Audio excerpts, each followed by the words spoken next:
গত ভিডিওতে আমি তোমাদের দেখিয়েছিলাম সিম্পল থেকে কমপ্লেক্স করা। আজকে আমি শিখাবো তোমাদের সিম্পল থেকে কম্পাউন্ড করা কিভাবে করবা। আমি গত আগের ভিডিওতে বলেছিলাম যে আমাদের কম্পাউন্ড করতে দুটো প্রিন্সিপাল ক্লজ লাগে, মানে হচ্ছে দুটো সাবজেক্ট দুটো ভার্ব লাগে। যদিও আমাদের সেন্টেন্স করতে যেহেতু একটা ব্যক্তি দুইটা কাজ করে, তাহলে আমাদের সাবজেক্ট একবার ইউজ করলেই হয়। তাহলে চলো আমাদের এখানে মূল সাবজেক্ট থেকে spite of being teacher he acts like a friend. Teacher হওয়া সত্ত্বেও সে বন্ধুর মতো আচরণ করে। তাহলে কে মূল সাবজেক্ট হচ্ছে আমাদের হি।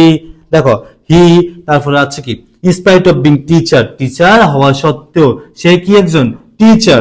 He is a teacher, he is a teacher. আচ্ছা, আমাদের কি আনতে হবে? বাট। কেন আনতে হবে?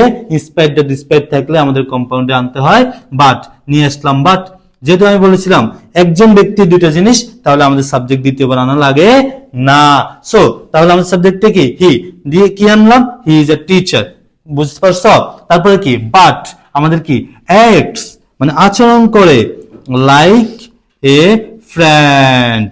He is a teacher. দেখো জিনিসটা কি হয়েছে? হি ইজ এ টিচার, সে একজন শিক্ষক।